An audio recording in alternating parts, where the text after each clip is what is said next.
राधे राधे आप सभी को। हमारी इस चैनल में आपका स्वागत है। इस वीडियो में हम आज आपको माघ महीने में माघ महात्म्य की कथाएं सुनने का बहुत महत्व बताएंगे।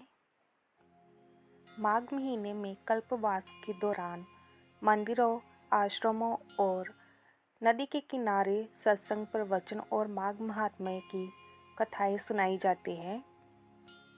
माघ महीने से जुड़ी कुछ खास बातें, जैसे कि माघ महीने में स्नान करने से भगवान विष्णु प्रसन्न होते हैं और सुख सौभाग्य प्रदान करते हैं। माघ महीने में शीतल जल में डुबकी लगाने से मनुष्य पाप मुक्त हो जाते हैं और माघ महीने में प्रयाग में स्नान करने से सारी मनोकामनाएं पूरी होती हैं। ऐसे ही माघ महीने में तिल, गुड़ और कंबल के दान का खास महत्व माना जाता है। इसी प्रकार माघ महीने में श्री हरि के साथ ही श्री कृष्ण की पूजा करना चाहिए। माघ महीने में रोजाना तुलसी के पौधे की पूजा भी करनी चाहिए। इसी तरह माघ महीने में एक समय भोजन किया जाए तो आरोग्य तथा एकाग्रता की प्राप्ति होती है। माघ महीने का महत्व हमने आपको बता दिया है। ऐसे ही अब हम आपको माघ महात्म्य के पहले अध्याय को सुनाएंगे, जो इस प्रकार है। श्री नैमिषारण्य क्षेत्र में मुनिजनों ने परम भागवत श्री सूत जी से कहा, हे मुने, अब आप कृपा करके माघ मास की उस पवित्र कथा का वर्णन करें जो कि विशिष्ट भगवान ने दिलीप से कहा था, जिससे प्राणी के समस्त पाप नष्ट होते हैं। हे देव, कृपा करके आप माघ मास के संपूर्ण इतिहास का भी वर्णन करें।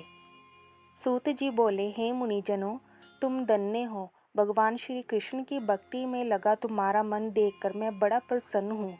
मैं समस्त पापों को नष्ट करने वाले परम पुनीत माघ मास का महात्म्य तुमको सुनाता हूँ। ध्यान से सुनो। एक दिन पार्वती जी ने भगवान शंकर जी से पूछा, हे महादेव जी, आप समस्त धर्मों के ज्ञाता हो, आप कृपा करके मुझे माघ मास का महात्म्य, व्रत विधि, पूजन और इतिहास बताइए। पार्वती के इन वचनों को भगवान महादेव सुनकर अति प्रसन्न होकर बोले, हे प्रिय, तुम इस मनोहर वृत्तांत को सुनो। एक समय महाराज दिलीप ने एक महान यज्ञ किया। ऋषिजनों ने प्रसन्न हो राजा को आशीर्वाद दिया। नगर निवासियों ने श्रद्धा से राजा का पूजन किया।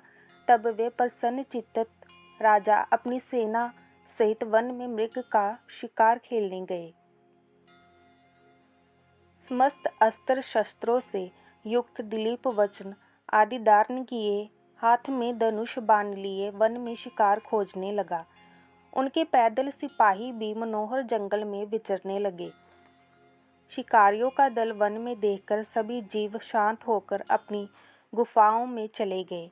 कोलाहल सुन मृग भागने लगे। राजा ने उनको अपने बाणों का निशाना बनाया। पक्षी इस वृक्ष से उस वृक्ष पर उड़ने लगे और अपनों को छिपाने के लिए स्थान खोजने लगे। सियार चिल्लाने लगे। वृक्षों की खोह में छिपे उल्लू चीखने लगे।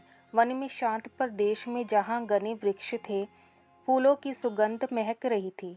बोरों गुंजार कर रहे थे। दूध से भरे थनों वाली गायें घूम रही थी। सर्पों के बिलों से कैंचुली आदि बाहर निकली पड़ी थी। अजगर वृक्षों की शाखाओं पर लिपटे थे। पत्थरों के आपस में टकराने के साथ अग्नि की चिंगारियां चिटक रही थी। बाघ दहाड़ रहे थे। शिकारी कुत्ते खरगोश के पीछे दौड़ रहे थे। इस प्रकार राजा दिलीप वन में शिकार खेलते, रात्रि होने पर विश्राम करते और फिर आगे बढ़ जाते थे। इसी प्रकार शिकार खेलते हुए राजा जब वन में विचर कर रहे थे तो सेवकों द्वारा मचाए हुए शोर और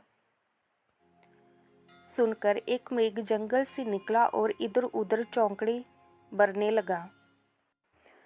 तब राजा ने उसका पीछा किया। लंबी लंबी छलांग लगाता हुआ मृग टेढ़े मेढ़े रास्तों से, कांटेदार झाड़ियों और वृक्षों के मध्य होकर कई झरने पार करता भयानक जंगल में घुस गया। मृग का पीछा करते हुए राजा दिलीप उस स्थान पर आ पहुंचे। जब वह मृग दिखलाई नहीं दिया तो राजा घबरा गए, क्योंकि वह बहुत थक चुके थे और प्यास के मारे व्याकुल थे। राजा और उनके साथी थक गए थे। उनके घोड़े पसीने में तर थे। दोपहर का समय हो चुका था और सभी प्यास से व्याकुल हो रहे थे। पानी की खोज करने पर राजा ने दूर समुद्र जैसा एक विशाल सरोवर देखा, जिसके किनारे घने वृक्ष थे। जल स्वच्छ था। बड़े बड़े कमल खिले थे, जिन पर बोरों गूंज रहे थे। सरोवर के जल में छोटी छोटी मछलियां लहरों के साथ तैर रही थी।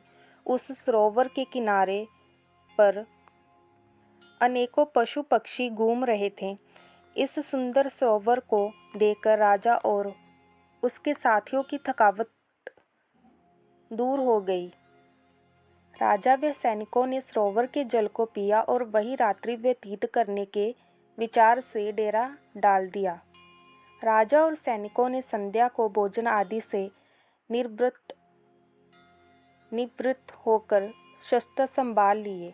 राजा एक वृक्ष पर धनुष बाण सहित बैठ गए और उनके अन्य साथी भी दूसरी दिशाओं में अपने शस्त्र लेकर स्थित हो गए, ताकि शिकार कहीं से बचकर ना निकल सके। कुछ सैनिकों ने वन में जाल फैला दिया। आधी रात होने पर जंगली शूकरों का एक झुंड सरोवर के किनारे आया। उन शूकरों ने तट के किनारे उत्पन्न कमल कंद खाए और पेट भर जाने पर वह झुंड वापस लौटने लगा, तो राजा ने सैनिकों द्वारा लगाए जाल में फंस गए। राजा ने अपने साथियों की सहायता से अनेकों शूकर मार डाले। कुछ घायल होकर वहीं पड़े रहे और कुछ भागकर जंगल में जा छिपे। इतने सारे शूकरों को मरा देख राजा के साथ प्रसन्न होकर शोर करने लगे। सबको साथ लेकर राजा सरोवर के किनारे से चल दिए। उन्होंने अपने राज्य लौटने का निश्चय किया। राजा जैसे ही नगर की ओर चले, उन्होंने देखा कि सामने से शंख चक्र चिन्हों से सुशोभित कृष्ण श्री कोमल वल्कल पहने एक तपस्वी सरोवर की ओर चले आ रहे हैं। राजा ने नम्रतापूर्वक उनको प्रणाम किया और मार्ग छोड़ दिया। ऋषि ने राजा को पहचान कर कहा, हे राजन, प्रात होने को है। माघ मास की इस पुण्य बेला में सरोवर का स्नान त्याग कर तुम कहाँ जा रहे हो? राधे राधे। अगर आपको हमारी ये वीडियो अच्छी लगी है तो माघ महात्म्य का संपूर्ण महात्म सुनने के लिए हमारे चैनल को सब्सक्राइब कीजिए, लाइक कीजिए और शेयर कीजिए।